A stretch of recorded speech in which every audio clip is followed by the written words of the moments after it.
샬롬, 샬롬, 샬롬, 샬롬, 샬롬. 하나님 사랑합니다. 여러분, 주 안에서 사랑합니다. 예, 오늘 2023년 검은 토끼, 저는 또 검은 토끼라는 것도 처음 들어봐요. 예. 성경적이지는 않습니다. 무슨 토끼해니, 무슨 무슨 해니 이런 거는 성경적이는 않지만 어찌됐든 오늘 요한복음 6장 32절에서 35절을 본문으로 복음의 생명, 복음이 생명입니다. 저는 오늘 마지막 날에 마지막 찬양을 하는데 성령께서 감동을 부어주셔서 가슴이 터져나가는 줄 알았어요. 성공과 희망을 이야기하는 세상들이 이렇게 열려 있습니다. 오늘도 굉장히 날씨가 좀 서늘하겠지만 아주 밝고 맑은 그런 하늘이 열려 있는데도 여전히 그 안에는 죽음의 문화 또한 자리 잡고 있네요.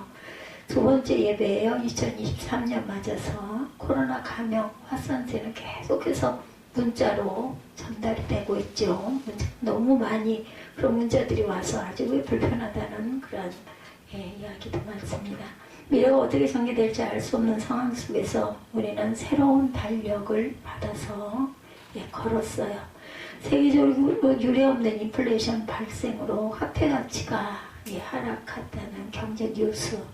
우리나라의 경우 소비자 물가가 급상승해서 월급을 제한 모든 게 다 올랐다. 많이 올랐죠. 오르고 또 오르고 또 오르고 어디까지 올라가야 할지 그 말이 실감날 정도입니다. 무엇보다 우리 앞에 놓인 큰 문제는 코로나 바이러스가 자꾸 변이를 거듭. 근데 이제는 정말 누가 그전에 별로 실감을 저는 못했는데 위드 코로나 거의 감기처럼 그냥 걸리면 걸렸구나. 물론 조심해야 되죠. 마스크도 써야 되고 소독도 잘해야 되고 하지만 너무 겁을 내고 이제 내가 이래서 죽지 생각할 필요는 없다는 거죠. 그렇게 되다 보면 또 힘도 생기지 않겠습니까? 이까지 것쯤이야 하는 담대함도 생길 것이고 그 넘어서서 함께 그냥 오면 와라. 우리 독감 어쩔 수 없잖아요. 독감이 걸리기도 하지만 예방주사 맞으면서 가야 되겠죠. 이렇게 수많은 사람들이 전염병으로 목숨을 잃는 모습 참으로 허망하다 이런 생각이 들기도 합니다. 2021년 말 통계라고 하네요. 코로나로 사망한 사람의 수가 전 세계적으로 530만 명 정도라고 하네요. 죽음의 그림자가 깊게 드리워진 현실의 세계 그대로 보여주죠. 제가 아까 말씀한 것처럼 성공과 희망을 이야기하는 이 세상에 죽음의 문화 또한 자리 잡고 있다는 것. 그러나 죽음의 그림자는 코로나 그 이전부터 있었습니다. 코로나 발생 이후 우리나라에서 코로나로 사망한 사람의 숫자가 약 5,000명에 이른다고 하네요. 많지 않죠. 누적된 숫자이기도 합니다. 2년여 동안 2022년까지 19년 말에 시작이 됐으니까.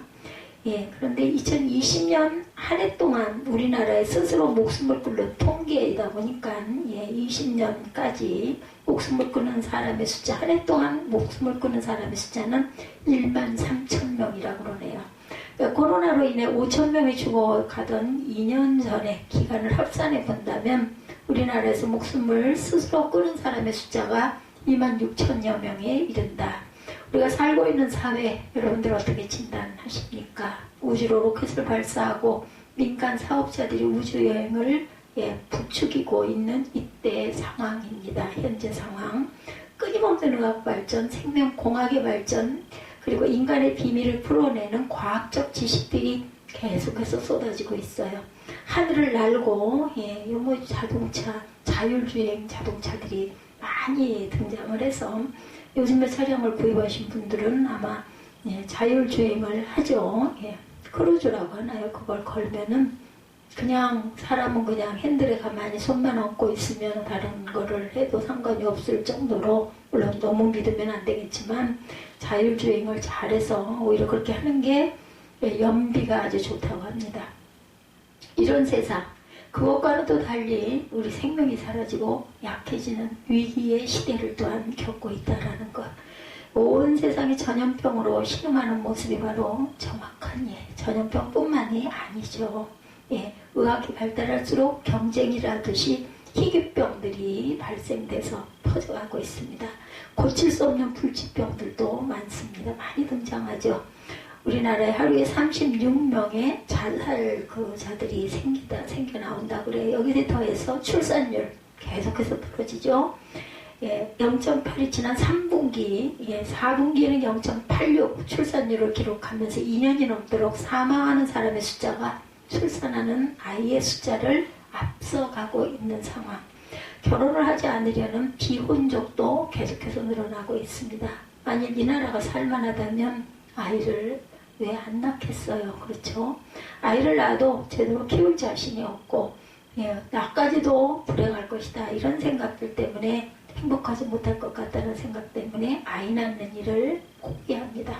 제가 한 20년 전에 그때 참 산하지 않는다고 한 집에 둘만 낳자, 그 다음에는 한 집에 하나만 낳자, 그 다음엔 한 집 건너 하나 낳자 이랬어요. 그때 제가 그런 생각을 했거든요. 이러다가 나중에 아이들이 없어서 이제 또 인구 문제로 고민을 할 때가 있을 수도 있는데 왜 이렇게 아이를 낳지 말자, 한 집 건너 하나 낳자 소리까지 나왔을까 그랬는데 지금 20년이 조금 넘은 이 시간에 딱 들어맞네요. 그 생각했던 게 우리나라 문제가 지금 인구가 자꾸 줄어가고 노년 인구만 자꾸 늘어가는 게 문제라고 합니다. 자동차가 중고차가 망했대요. 중고차 시장이. 차를 사려고 하는 사람이 없고 내놓는 사람만 많아가지고 그래서 정말 굶어 죽게 생겼다 이런 얘기를 뉴스에서 제가 봤습니다. 멋진 자동차가 만들어지고 멋진 세상이 만들어지는데도 불구하고 생명을 낳지 않는 우리 모습을 깊이 생각해 봅니다. 이 땅에 드리워진 죽음의 문화는 이뿐만이 아니죠. 성폭행을 당하고 우울증을 앓다가 죽음을 당한 사람들의 이야기는 어제 오늘의 이야기가 아니고 왜 이렇게 정신질환자들이 그렇게 많은지 몰라요. 제가 가난하게 어렵게 살았던 20수년 전에는 이런 사람들이 별로 없었어요. 누구에게 무슨 말로 좀 폭행을 당하고 그런 소리를 당한다고 해서 그것 때문에 정신질환이 걸리는 일은 없었습니다. 그냥 그럴 수도 있지 하고 넘어가고 자녀들을 부모님들이 조금 지나치게 때리고 야단치고 한다고 해서 아이들이 그걸로 인해서 상처를 받는다 이런 것도 없었고 당연히 부모에게 야단을 맞을 수도 있지 부모님의 성격에 따라서 좀 매를 많이 맞는 아이들도 있고 했지만 그걸로 인해서 경찰서에 신고하는 일은 없었어요. 요즘에는 딸하고 엄마가 싸워가지고 엄마가 딸을 경찰서에다 신고하고 고소하고 딸이 엄마를 하는 걸 지난번에 제가 신문에도 봤지만 이런 부분의 뉴스도 올라와 있는 걸 봤습니다. SNS에 퍼져 있는 악플을 견디다 못해서 죽게 된 사람들의 이야기 또한 너무나 흔하죠. 너무 잘 아는 이야기예요. 묻지마 폭행, 가족 간의 폭력, 살인 등 손에 다 꼽을 수 없을 만큼 이야기들이 우리 주위를 가득 채우고 있습니다. 노사가 대결을 하고 남녀가 대결을 하고 이념이 충돌하고 서로 원수처럼 싸우고 죽이려 드는 문화가 오늘 우리의 문화가 되어버렸다는 거. 원치 않는데 편을 가르고 증오를 부추기고 서로를 끊임없이 괴롭히는 모습이 우리 사회의 모습입니다. 이러한 죽음의 문화는 기후변화나 환경오염으로도 나타나고 있습니다. 기후변화로 발생한 홍수, 가뭄 등으로 유럽에서는 수만 명이 수해로 죽거나 피해를 보는 사례들이 여기저기서 외신을 통해서 증거되고 있죠. 한마디로 말하면 생명이 약해지고 사라지는 현실이기도 하다. 생명이 경시되고 죽어가고 있습니다. 문명, 의학, 과학이 발전하고 생활은 점점 편리해지는데 생명들은 도리어 약해지고 사라지고 죽어가는 것. 아니 과학이 발전하면 조금 여유가 있어야 되는데요. 제가 볼 때는 20몇 년 전보다 지금이 더 여유가 없어요. 왜 이렇게 바빠요? 정신이 없죠. 그죠? 이것이 오늘 우리의 상황이라는 점을 우리가 참 깊이 묵상하고 생각해 봐야 합니다. 죽음의 문의 반대편에는 생명의 하나님이 반드시 계시다라는 것. 제가 성경을 보다가 보니까 그 말씀에 제가 꽂혀 있어요. 죄송해요. 장절은 잊어버렸어요. 저는 장절을 참 요즘에는 더더군다나 노력도 하지 않고 신학교 다니고 할 때는 막 그걸 써놓고 외우기도 했는데 근데 꽂혀있는 거는 오래오래 갑니다. 하나님이 그 만세전에 택정한 자들을 믿는다. 이런 말씀이 딱 성경에 보이는데요. 그게 큰 활자로 제 가슴을 탁 겨냥을 하더라고요. 그러면서 마음으로 주님 감사합니다. 우리 마음대로 되는 게 아니에요. 교회를 아무리 다녀도 다녀보려고, 그것도 참 귀한 마음이죠. 오는데도 아무런 감동이 오지 않고, 또 어떤 사람은 막 성경이 너무나 달다고 계속 성경을 읽는 사람도 있잖아요. 뭐가 저렇게 그 성경 말씀이 좋아가지고 저렇게 밤을 새워가면서 읽을까 할 정도로 그런 분들도 계신 거예요. 사람마다 좀씩 다르지만 믿음이. 그런데 정말 감사한 거는 내가 예수를 믿는다라는 거, 예수님을 믿는다는 거. 그 주변의 청소년들하고 얘기를 하다 보면 글쎄 그런 것 같기는 한데 확실하게 내가 증거를 받을 수는 없다. 하나님이 살아계시다는 거를 그렇다고는 하는데 믿고 싶은데 내가 그거를 느끼지를 못한다. 정말 살아계시구나. 이걸 좀 느끼고 싶은데 느껴보지 못한다. 이런 이야기를 제가 들었습니다. 안타깝죠.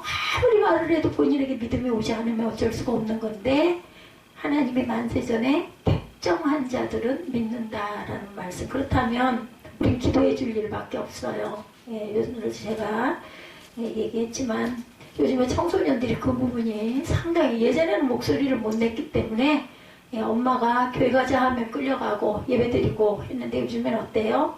나 안 가, 나 싫어, 나 그 교회 가고 싶지 않아 이러면은 자꾸 권하다가 나중에 강제할 수는 없으니까 그냥 두고 어떻게 해요? 기도할 수밖에 없다. 저도 그 얘기를 했습니다. 기도해야지 어떻게 별 수가 없다. 우리 인간의 힘으로 사람의 힘으로 또 그리고 저희가 행할 건 있어요. 예수님이 하나님이 살아계시다라는 것을 몸으로 보여주는 거, 내가 사랑으로 실천하는 거.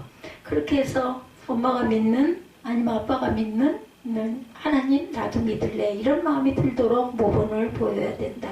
근데 삶이 어떻습니까? 꼭 그렇게 꼭 보여줄 만큼 그렇게 아주 거룩한 그런 생활을 할 수만은 없다 보면 다툼도 있고 싸움도 있고 비방도 있고 있습니다. 그래서 정말 우리 먼저 믿은 저와 여러분들이 정말 조심해야 되겠고 사명이 크구나 하는 생각을 했어요.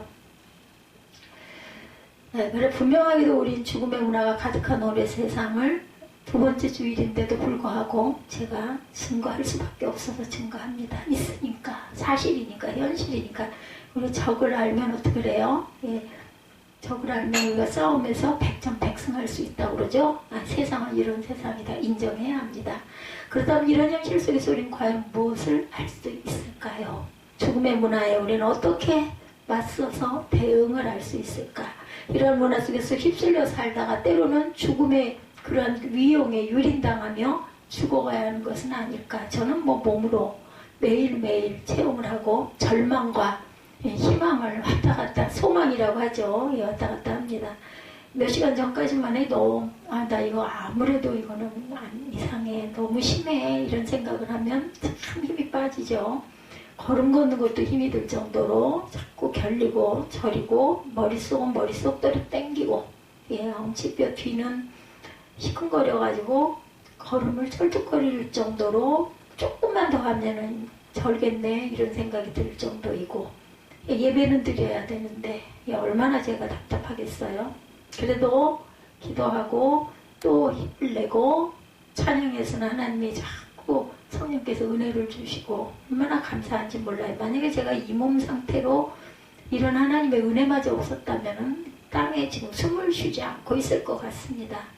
이런 문화 속에서 휩쓸려 살다 이렇게 죽음의 유형에 유린을 당하고 죽어가야 하는 것일까? 근데 저는 갈 곳이 있다라는 당당한 증거를 할 수 있습니다. 분명히 저는 갈 곳이 있습니다.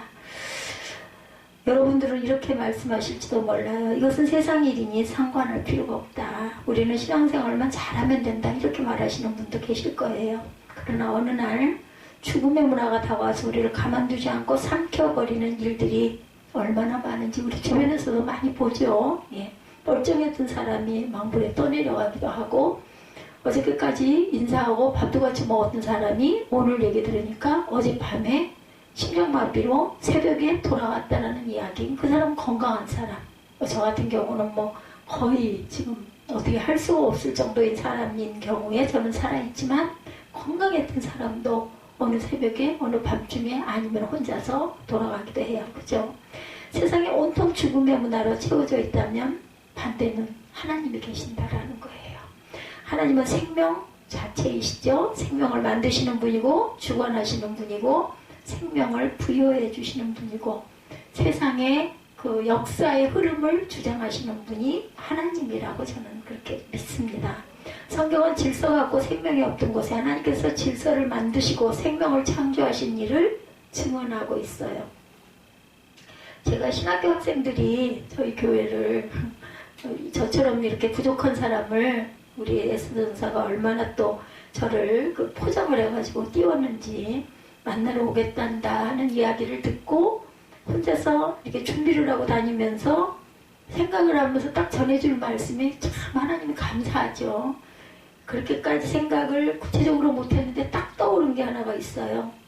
나한테 뭐 물어보지 말고 정답이 분명하게 있습니다. 성경 66권 안에 하나님이 계십니다. 라는 마음이 딱 오더라고요. 제가 성경 66권을 다 알지 못하거든요. 그리고 아까 말씀드렸듯이 말씀을 읽고 나면은 몇 절이 금방 잊어버려요. 돌아서면서도 잊어버려요. 그 보고 조금 지나가 딴 생각하다가 보면 내가 아까 그게 몇 절이지?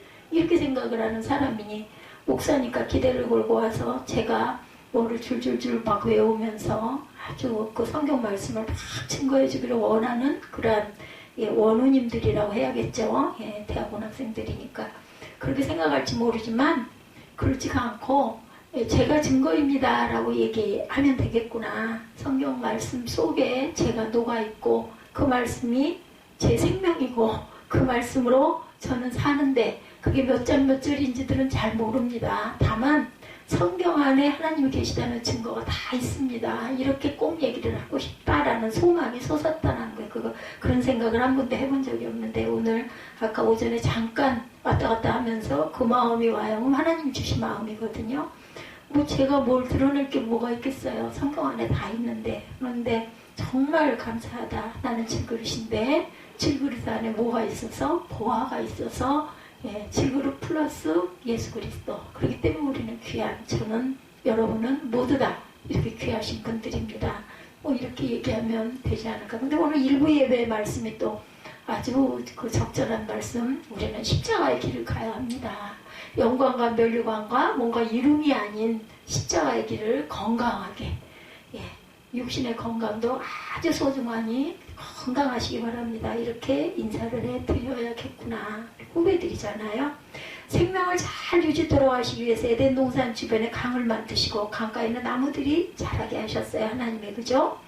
한마디로 창조의 이야기가 전해지는 하나님은 생명의 구원이시고 생명을 있게 하시는 분이고 생명을 살리시는 분이다.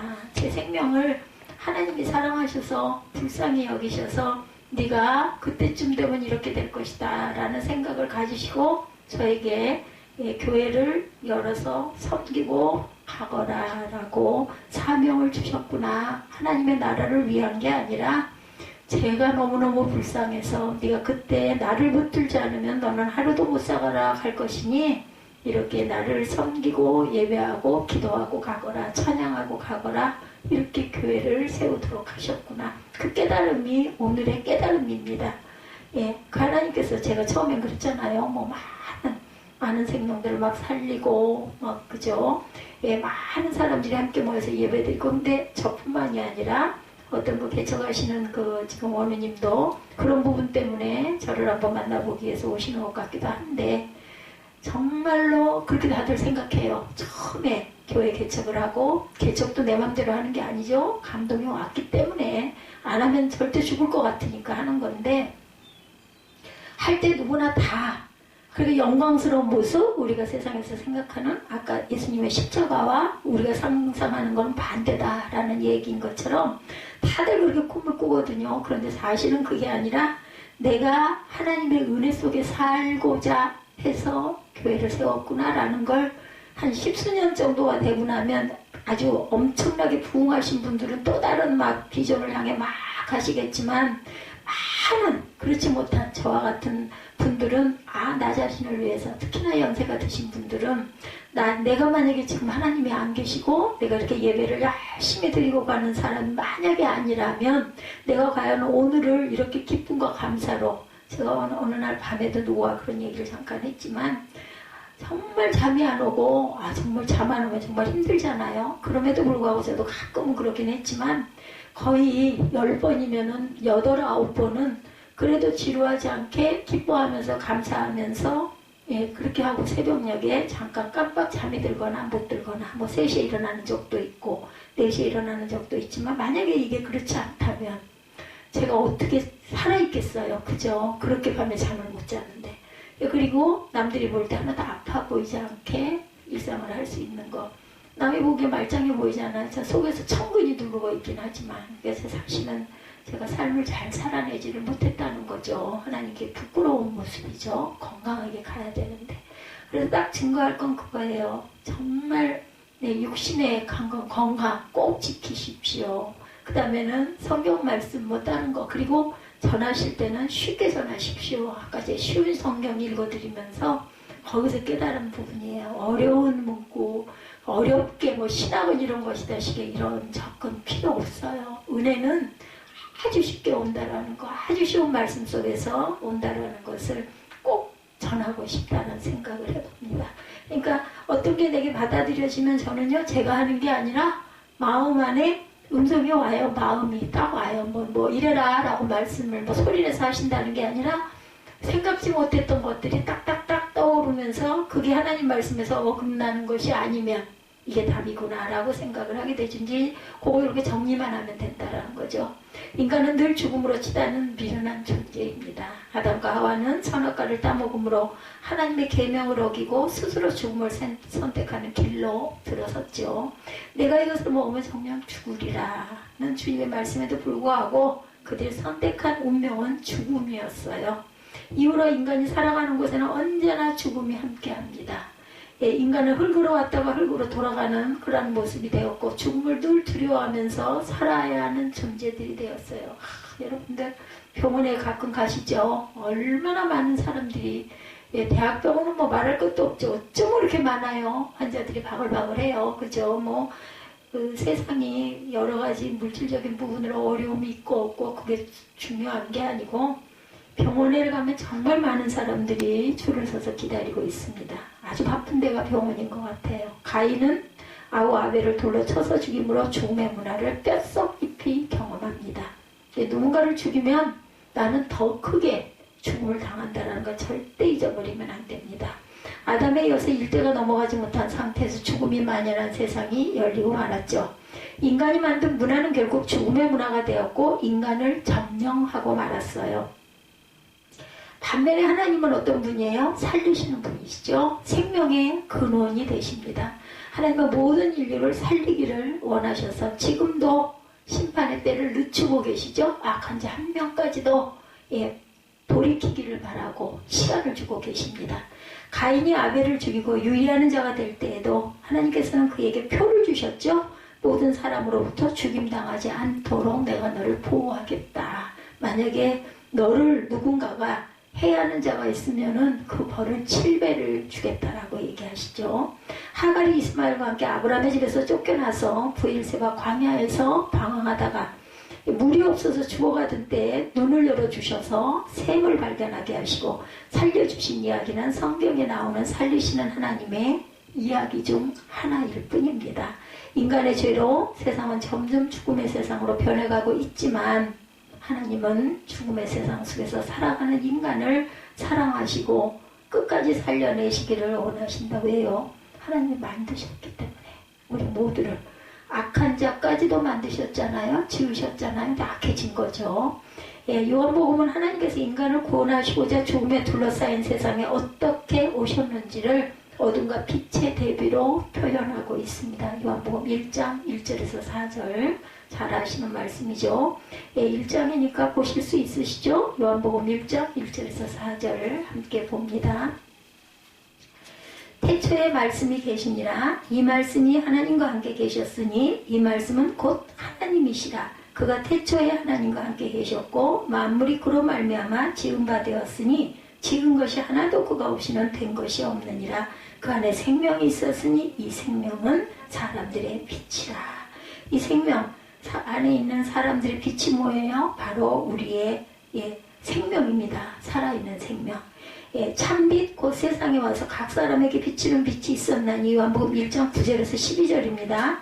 그가 세상에 계셨으며 이 세상은 그로 말미암아 지은 바 되었을 때 세상이 그를 알지 못하였고 자기 땅에 오매 자기 백성이 영접하지 아니하였으나 영접하는 자 곧 그 이름을 믿는 자들에게는 하나님의 자녀가 되는 권세를 주셨어요. 권세 아시죠? 우리가 그 권세를 갖고 있으면 우리도 예수님하고 동일하게 생명을 받는 거죠. 무슨 생명? 영생의 영원한 생명. 하나님께서는 빛과 어두움의 대비를 통해서 죽음과 생명의 세상을 비교하시면서 이 땅에 참 생명을 보내주셨다 이렇게 단언을 하죠. 그리고 이 보내신 분을 믿는 자들은 하나님의 자녀가 되는 권세, 즉 새로운 생명으로 태어나는 특권을 주셨다. 영생의 생명을 주시죠. 요한복음 1장 12절입니다. 영접하는 자, 곧 그 이름을 믿는 자들에게는 하나님의 자녀가 되는 권세를 주셨으니. 아멘. 이렇듯 성경은 죽음의 세상에 생명을 주시기 위하여 오신 참 생명에 대해서 증언합니다. 어디에요? 성경에.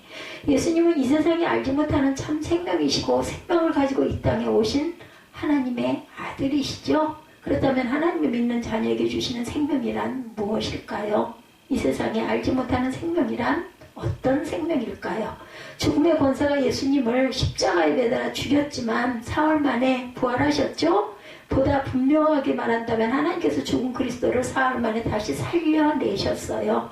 즉 죽음의 힘이 가둘 수 없는 이것이 바로 하나님께서 우리에게 주시는 참 생명입니다. 죽음의 세계에다가 가둬놓을 수가 없어요. 잠깐 숨이 끊어지지만 우리는 새로운 생명을 받아서 영원한 세상으로 가는 거죠. 그래서 또 하나의 문이다 이런 얘기도 해요. 죽음이라는 것은 죽은 다음에 우리가 가야 할 곳이 있기 때문에 이것이 우리의 믿음이기도 합니다. 요한복음 6장에서 예수께서 떡을 달라는 무리를 향하여 말씀하시죠.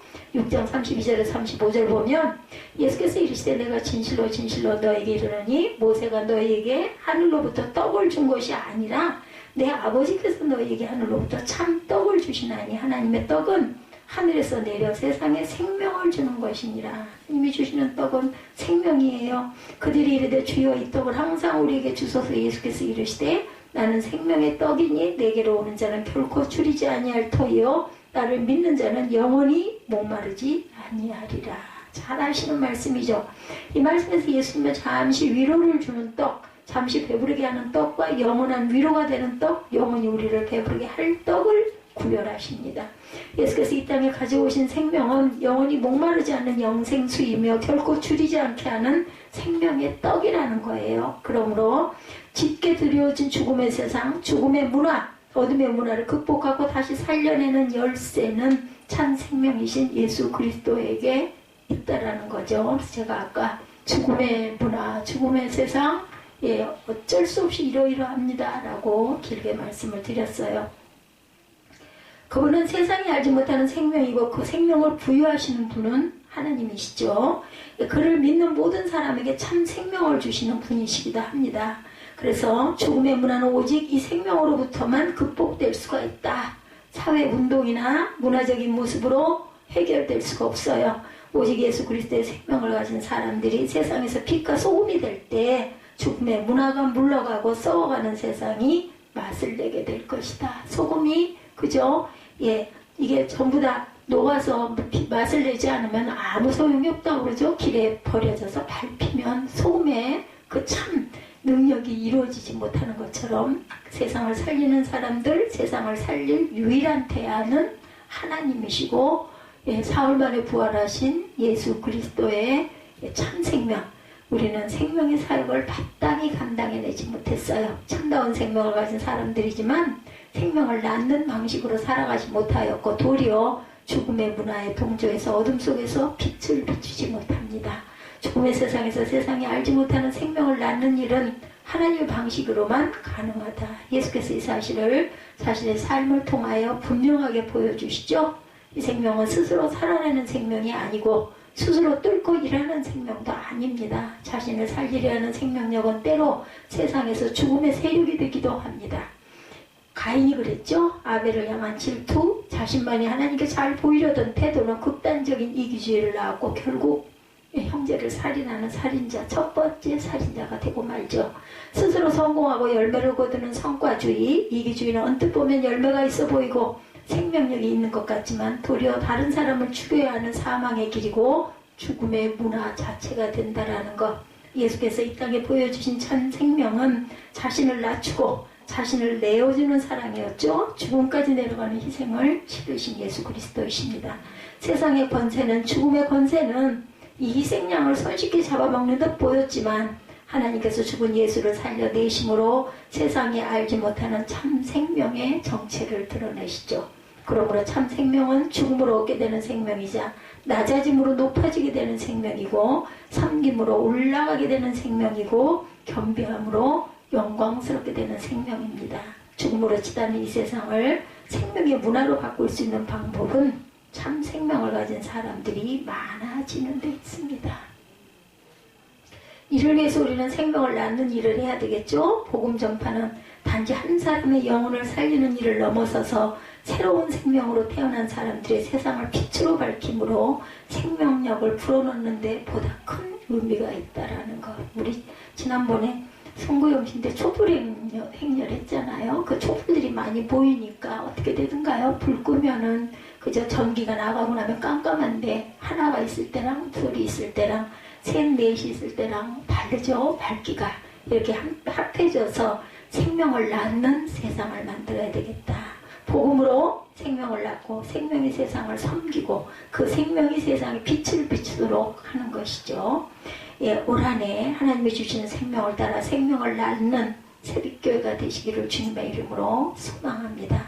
어떤 분은 이렇게 물으셔요. 한국교회가 전도를 많이 하면서 교인 수도 늘어났는데 그럼에도 세상에 비난을 받고 있지 않습니까? 과연 이것이 해결책입니까? 이렇게 묻는 분들도 계십니다.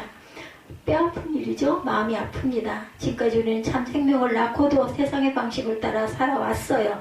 전쟁을 겪는 선배들 세대는 생존이 가장 큰 가치였습니다. 그래서 전쟁 경험 이후에도 죽이고 경쟁하며 스스로 생존하는 방식에 익숙해진 상태로 살아왔고 그와 같은 굴레에서 우리 신앙인들도 살아왔다 할 수 있겠죠. 그러다 보니까 죽음으로 비움으로 낮아짐으로 다시 살아나는 참 생명의 힘과 능력을 제대로 배우지 못하였고 경험하지 못하기도 했어요.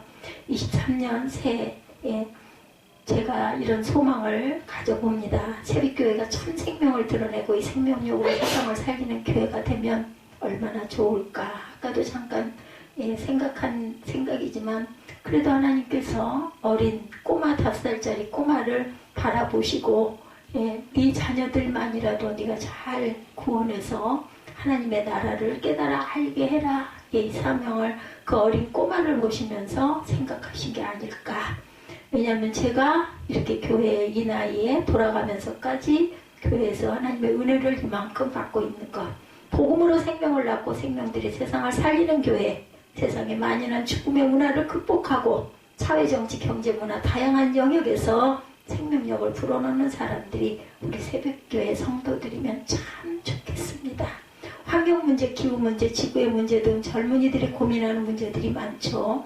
악플 등 비난과 욕설로 가득한 인터넷 문화도 있습니다. 이런 문제들을 끌어안고 지구를 살리고 세상을 살리고 사회를 살리는 교회들이 많아지기를 바랍니다. 우리가 하나님의 방식으로 생명을 낳고 생명을 전할 때 이 일은 결코 실패하지 않을 것입니다. 작은 촛불 하나가 빛을 내요. 그죠? 깜깜할 때보다 훨씬 우리가 걸어가기 편하죠. 이 생명으로 가정이 다시 살아날 것이고 교회가 살아날 것이고 직장이 살아나고 인터넷 문화가 다시 살아나고 사회가 살아나고 또한 대한민국이 살아날 것입니다. 이 일에 사랑하는 새벽교회 성도 여러분이 함께 동참해 주시기를 주님의 이름으로 축복합니다.